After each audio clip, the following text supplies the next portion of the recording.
Because it's Marketing Monday, I just got an ad for a Samsung monitor. It looks pretty cool. Thanks, man. I'm not sure you get Marketing Monday just yet. I love your enthusiasm. I'm not sure you get exactly what it's about. It sounds like you just saw an ad on the internet and said, oh, Marketing Monday. Atrioc, do you invest in SPACs? SPACs are having a moment right now, but no, I don't. It's like a special purpose acquisition company is what it means. Companies going public is a very long and arduous process. Let's say you're a startup that's just fucking rocket fuel.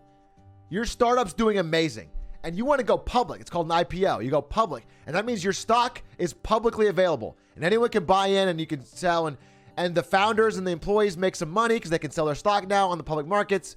That's what's going public is. You're on the exchange. Anyone can buy you. A fucking idiot on Robinhood can buy. All right? There's private companies that are startups. You can't go buy a startup share on Robinhood, okay? It's not public, okay? So what a SPAC does is it's like a company that has already filled out all the paperwork to go public. It has done all the due diligence. It's done all the legal shit, everything. Because right now, if you're a company that's hot as shit and wants to go public, the day you decide to do it, it'll still take minimum 8 to 12 months. A SPAC has done all that ahead of time. And what the SPAC does is essentially acquire the startup so they can go instantly public. What I think is happening is all of the money is being made in that valuation increase while they're private. And then they're going public essentially so everyone can cash out on idiots on Robinhood. For example, there's a company about to go public called Palantir. I don't know if you guys have heard of Palantir. Not Paladins, the video game. No, not People G Paladins, the video game. They create software for like ICE and for like the military. And like their biggest client is the US government. And they have existed for, I believe, let me get this right, 17 years. And they are going public at a valuation of like 15 billion or something, 20 billion. Guess how many years of those 17 years they made money? Somebody guess 20.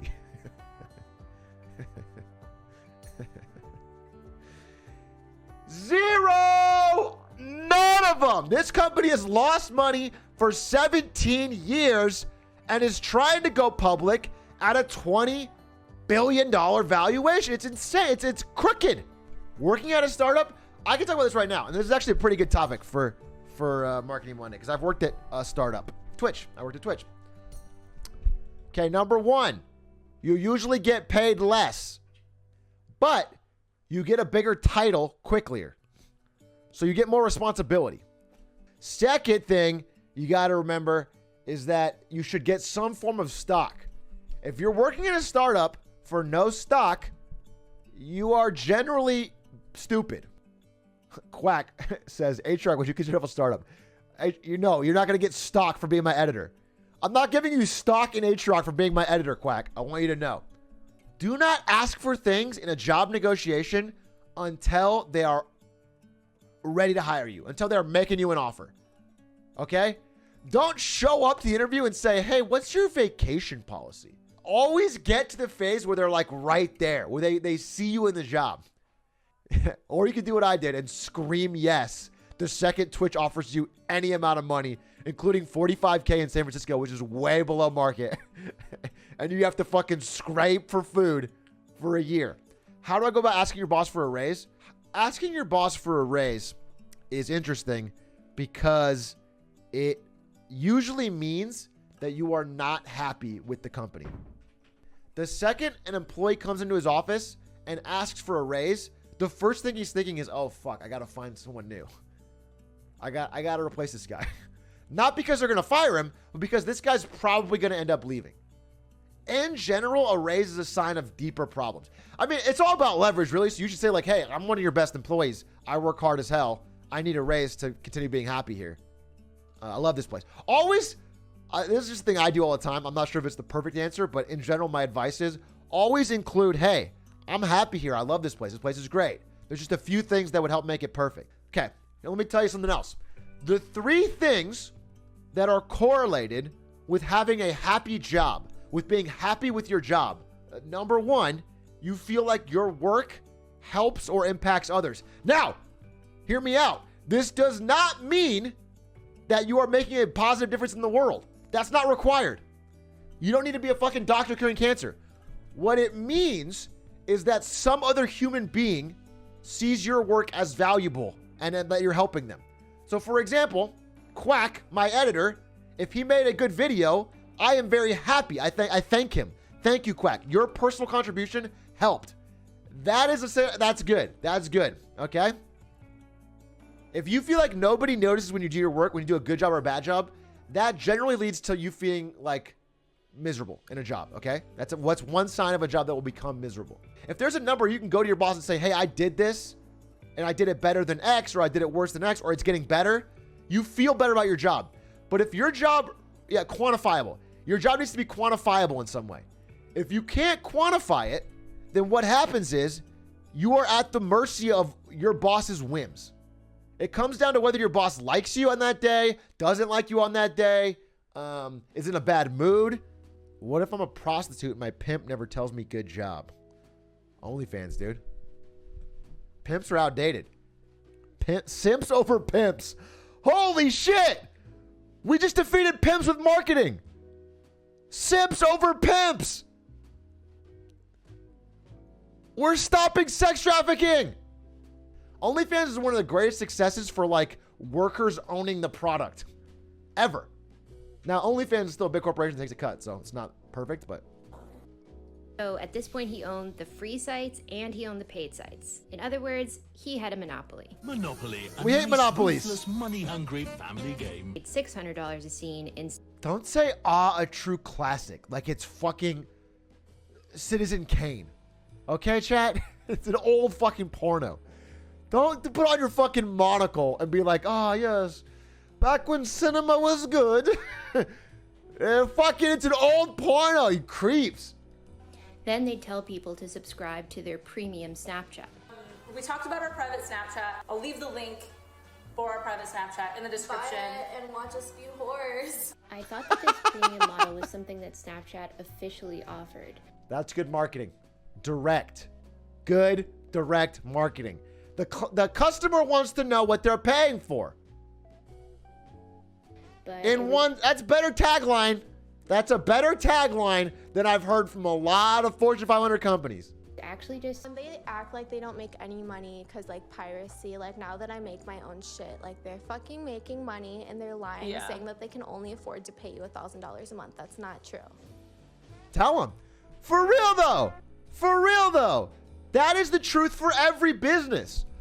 I'm trying to expand this a little bit so you guys can see it's more than just porn. Porn is one of the industries that's like, we have a success story here.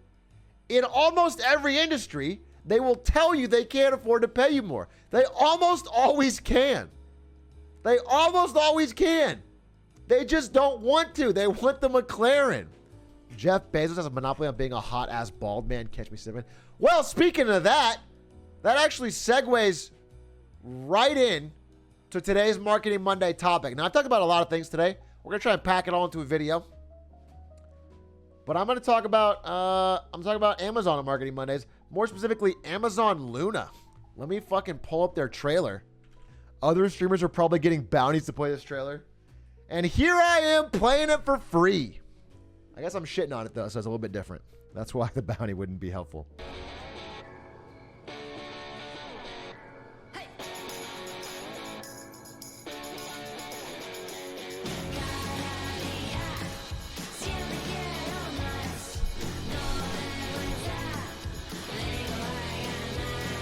Woo!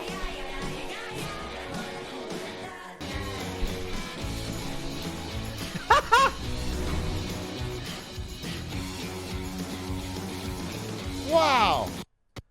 Wait, don't gloss it over, Amazon. Don't go. You gloss so quickly.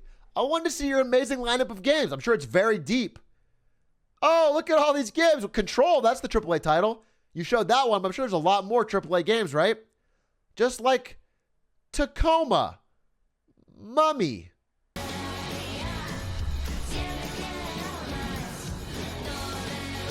love playing.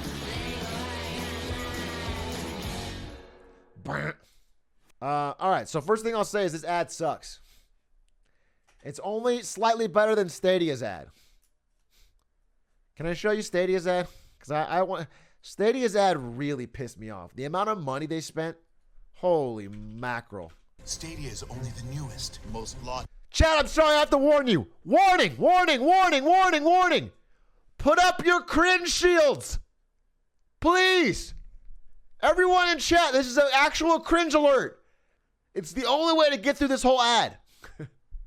Otherwise, you might die. You may cringe right out of your chair into cringiac arrest. Free-range humans. Gary! Stadia travels across screens. Gary!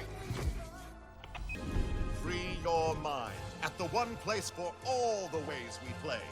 Stadia! Wow. You guys maybe have... Stadia?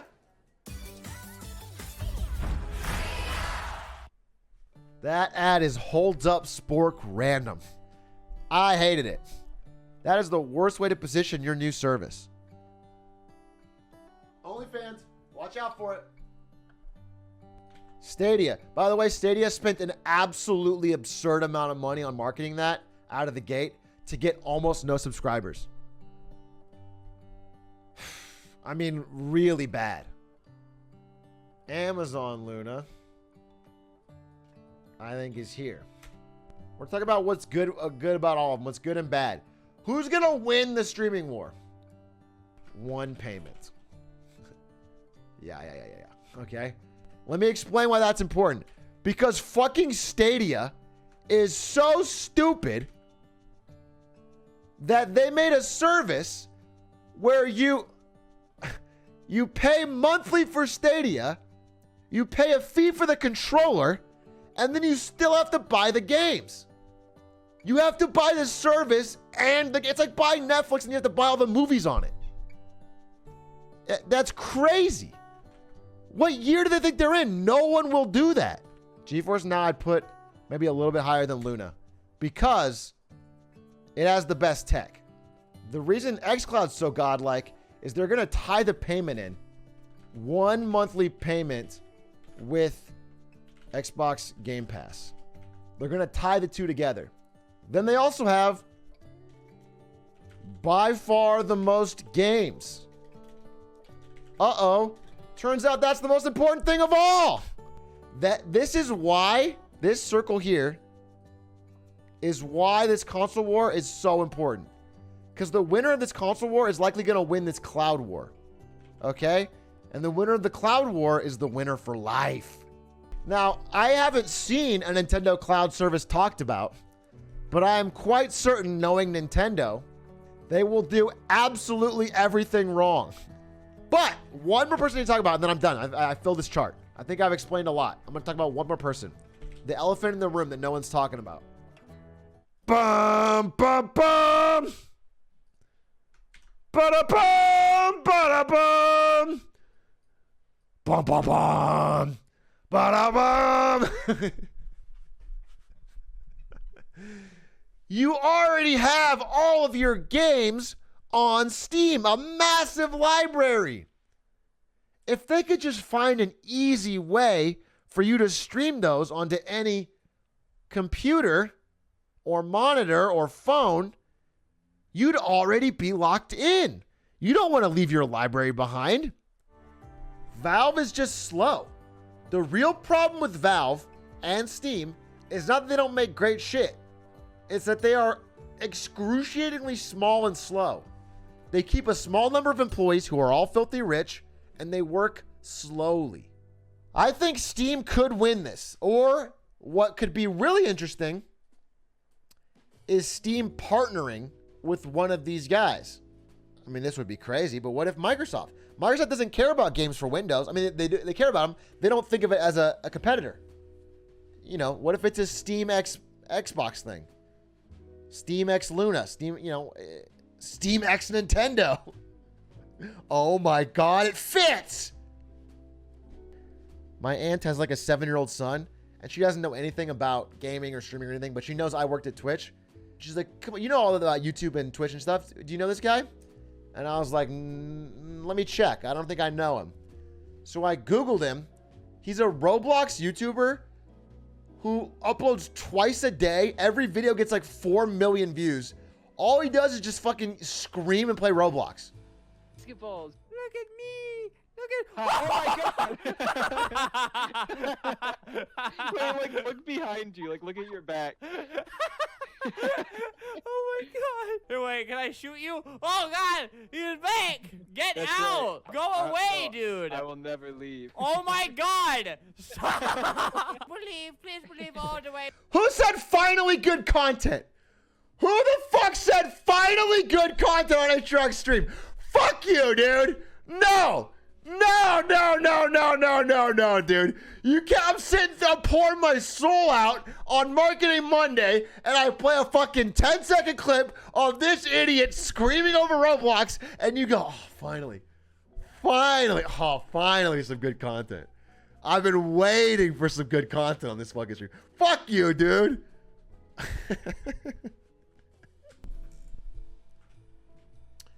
And it gets huge. So don't never underestimate Roblox and Minecraft is all I'm saying. People don't have the right sense of scale in the gaming world. Flamingo. No! No, Flamingo, no! No, I'm sorry what I said!